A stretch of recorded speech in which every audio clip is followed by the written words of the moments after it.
నమస్కారం. మన ఈ కథల ప్రపంచానికి స్వాగతం. ఈరోజు మనం ఒక వింతైన కథ వినబోతున్నాం. ఆకాశంలో వెండి నాణెల్లా చంద్రుడు మెరుస్తుంటే ఆ రాత్రి ఎన్నో రహస్యాలను నిశ్శబ్దంగా వింటుందట. అంతేనా, కొన్నిసార్లు బేరసారాలు కూడా వింటుంది.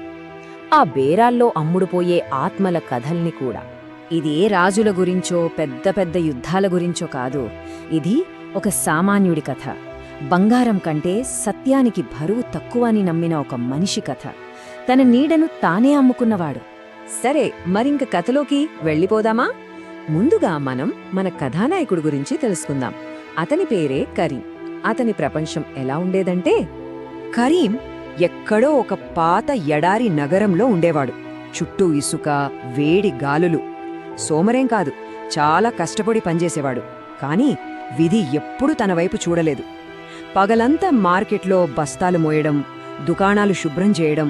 ఇక రాత్రైతే తన చిన్న గదిలో ఒంటరిగా కూర్చుని ఆ రోజు సంపాదించిన కొన్ని రాగి నాణేల్ని లెక్క పెట్టుకుంటూ ఉండేవాడు. అంతే, అదే అతని జీవితం. ప్రతి రాత్రి ఆ చీకటితోనే తన బాధ చెప్పుకునేవాడు.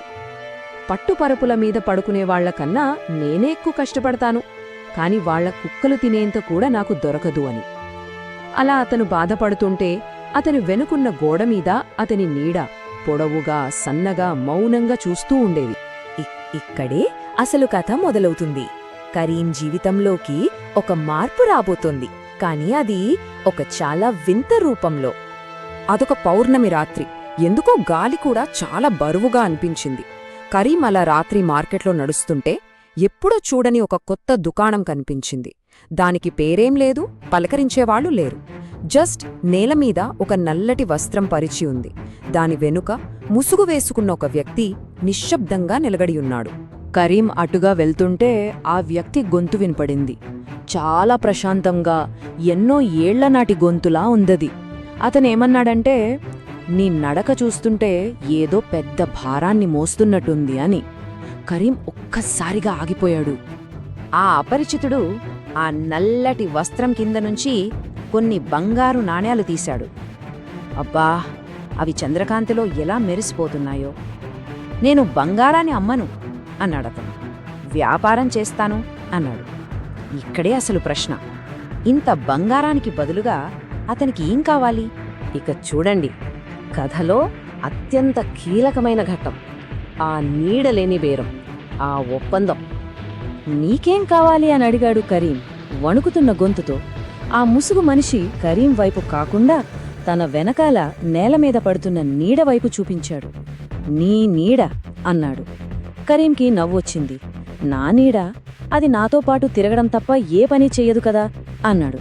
దానికి ఆ వ్యక్తి, అవును, సరిగ్గా అదే కావాలి అని తలూపాడు. ఒక్కసారి ఆలోచించండి. కరీం స్థానంలో ఉంటే ఎవరైనా ఏమనుకుంటారు? ఒకవైపు కడుపు నింపే బంగారం, మరోవైపు ఏ పనికిరాని చీకటిగా ఉండే నీడ. ఆకలి ముందు నీడ ఎంత, బంగారం ముందు ఈ చీకటి ఎంత? ఆ క్షణంలో కరీంకి అది చాలా మంచి బేరంలానిగిచ్చింది. కరీం సరేనని తలుపాడు. అంతే, ఒక్కసారిగా చుట్టూ ఉన్న దీపాలు మినుకుమినుకుమన్నాయి. గాలి చల్లగా మారిపోయింది. అందరూ చూస్తుండగానే అతని నీడ నెమ్మదిగా నేలనుంచి ఒక పొగలా పైకి లేచి మెలికలు తిరుగుతూ ఆ ముసుగు మనిషి చేతిలోకి దూరి మాయమైపోయింది. ఒప్పందం పూర్తయింది. ఇంక వెనక్కి వెళ్లే దారేలేదు. ఆ ఒప్పందంతో బంగారమైతే వచ్చింది. కాని ఆ బంగారం వెనకాల దయ్యాలు, శూన్యం కూడా వచ్చాయి. ఎలాగో చూద్దాం. తెల్లారేసరికి కరీం జీవితం మారిపోయింది. మంచి బట్టలు వేసుకున్నాడు, కడుపు నిండా తిన్నాడు. కాని ఎండలోకి రాగానే ఏదో తేడా కొట్టింది. తన వెనకాల నీడ లేదు. చిన్నపిల్లలు వేలెత్తి చూపి గుసగుసలాడటం మొదలుపెట్టారు. కుక్కలు అతన్ని చూసి మురిగాయి. నెమ్మదిగా స్నేహితులు అతన్ని గుర్తుపట్టనట్టు ప్రవర్తించారు.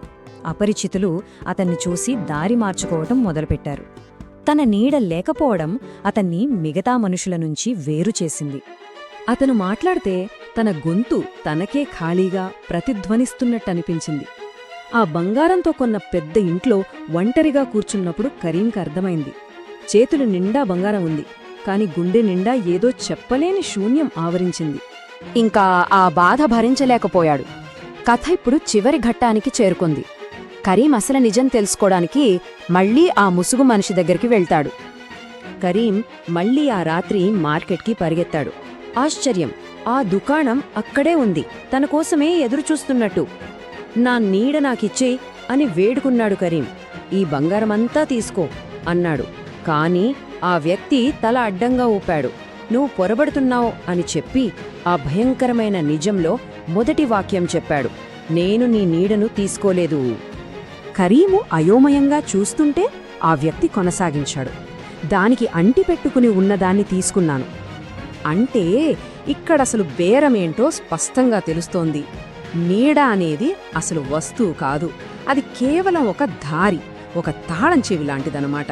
మరి దేనికి తాళం చెవి? మనిషిని తన ఆత్మతో కలిపి ఉంచే ఒక లంగరు లాంటిదే ఆ నీడ. కరీం గుండె ఆగినంత పనైంది. ఆ ముసుగు మనిషి బేరం వెనకున్న అసలు నిజాన్ని బయటపెట్టాడు. నీ నీడ కేవలం ఒక ద్వారం, నీ ఆత్మ ఆ గది. అంటే కరీం తన నీడను కాదు, తన ఆత్మనే అమ్ముకున్నాడు. అవును, తనను మనిషిగా నిలిపిన ఆ ఒక్కదాన్నే కరీం అమ్ముకున్నాడు. ఆ మాట వినగానే అతని కాళ్ల దగ్గర ఉన్న బంగారు నాణాలన్నీ ఒక్కసారిగా దుమ్ముగా మారిపోయాయి. ఆ దుకాణం మాయమైపోయింది. కరీం అక్కడే మోకాళ్లపై కుప్పకూలిపోయాడు. తను పొందింది ఎంత పనికిరానిదో, తను కోల్పోయింది ఎంత విలువైందో అప్పుడు తెలిసొచ్చింది. చూశారుగా, ఈ కథ మనకు చెప్పే నీతి ఒక్కటే. దురాశ అనేది దొంగల గట్టిగా అరవదు, అది మన చెవిలో మెల్లగా గుసగుసలాడుతుంది. బంగారం మనకు సౌకర్యాన్ని ఇవ్వొచ్చేమో, కానీ ప్రశాంతతను ఇచ్చేది ఆత్మ మాత్రమే. ఈ కథను ఇంత ఓపికగా విన్నందుకు ధన్యవాదాలు.